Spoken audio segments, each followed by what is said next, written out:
Hoje, o Direto de Brasília destaca a abertura da segunda etapa do edital de emendas participativas. É uma iniciativa do senador Alessandro Vieira que permite que os sergipanos indiquem como devem ser aplicados os recursos. E ao vivo, direto da capital federal, a repórter Marília Ribeiro vai trazer todas as informações para você. Olá, Marília. Boa noite.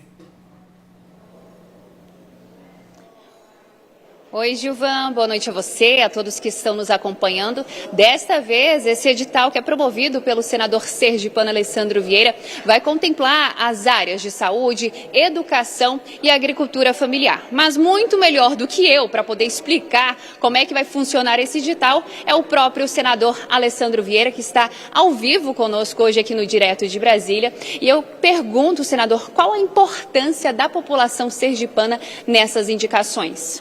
A população é fundamental, né? Boa noite para todos aí em Sergipe. O dinheiro é do povo e o povo decide para onde ele vai, com transparência, com clareza. Esse edital contempla áreas estruturantes, é o 6º ano que a gente está fazendo isso. A expectativa é de você ter novamente uma participação muito grande. No último a gente teve mais de 100 mil sergipanos participando e que a gente possa ter boas escolhas, bons projetos. O procedimento todo mundo já mais ou menos conhece, acessa as nossas redes, vai para o site, cadastra o projeto e a partir daí você vai ter uma triagem técnica e depois votação popular.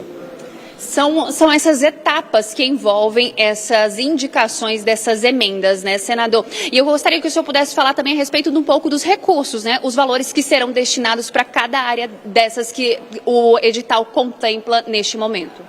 Nós temos aproximadamente 5 ou 6 milhões de reais disponíveis para essas áreas. Isso permite que você tenha um equipamento para uma associação de agricultura familiar. A gente já vem fazendo isso ao longo dos anos e o impacto na comunidade é muito grande. Permite uma reforma de uma escola, uma ampliação, um novo laboratório.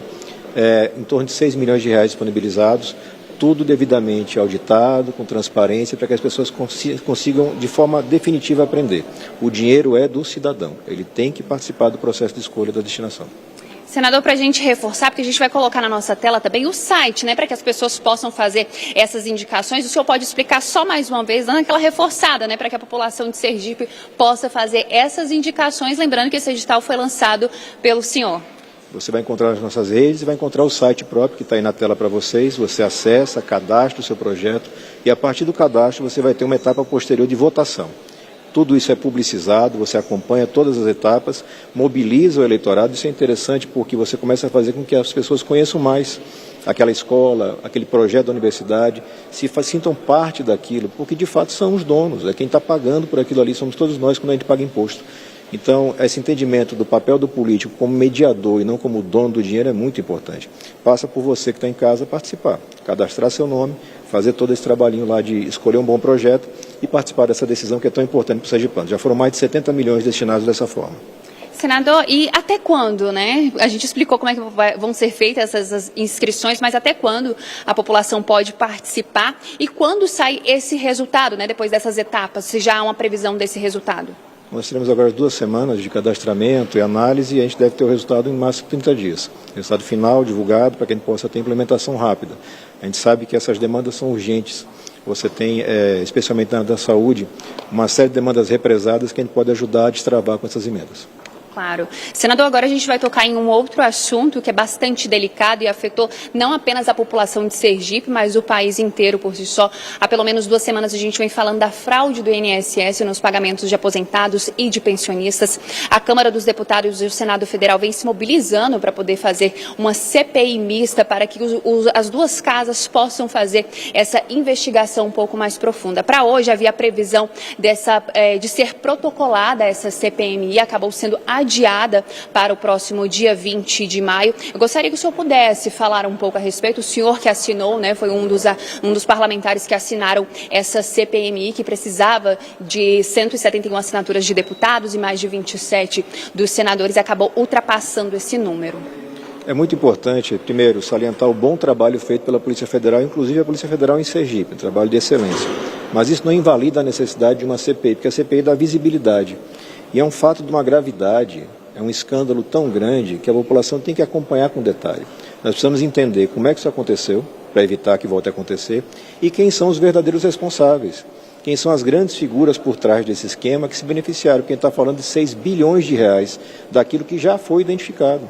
E a gente sabe que muita coisa mais vai aparecer. Então, eu imagino que nas próximas semanas a gente deve ter essa CPI protocolada. Se ela não for instalada de boa vontade pelos presidentes, a gente vai à justiça para exigir a instalação, porque a gente já fez isso antes em outras situações, porque o Brasil tem que se acostumar a tratar com seriedade aquilo que acontece na nossa vida. E esse é talvez um dos escândalos mais graves dos últimos anos.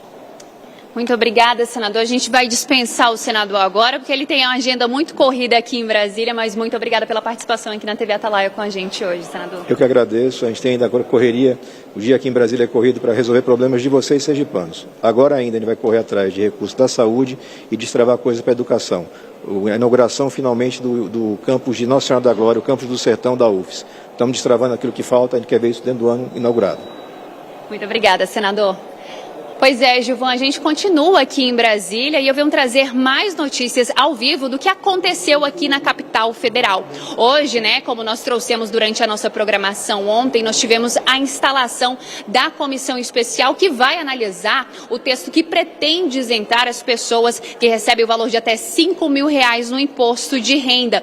Esse texto ele vai passar pela comissão especial com a relatoria do ex-presidente da Câmara dos Deputados, Arthur Lira, e vamos ter aí a presidência do deputado federal Rubens Pereira Júnior, que é lá do Maranhão. A previsão é de que esse texto, dentro da comissão, ele seja finalizado, votado e aprovado pelos deputados até o dia 15 de julho, antes do recesso parlamentar. Mas, para ele ir lá para o plenário da Câmara dos Deputados e ser novamente analisado pelos outros parlamentares, isso deve ficar no segundo semestre. A previsão do presidente Hugo Mota é que essa votação seja finalizada entre o mês de setembro e dezembro ainda deste ano. Essa comissão aí, ela vai fazer análise do texto que foi feito pelo Palácio do Planalto, junto com a equipe econômica, e que foi anunciado no ano passado, junto com o pacote do corte de gastos.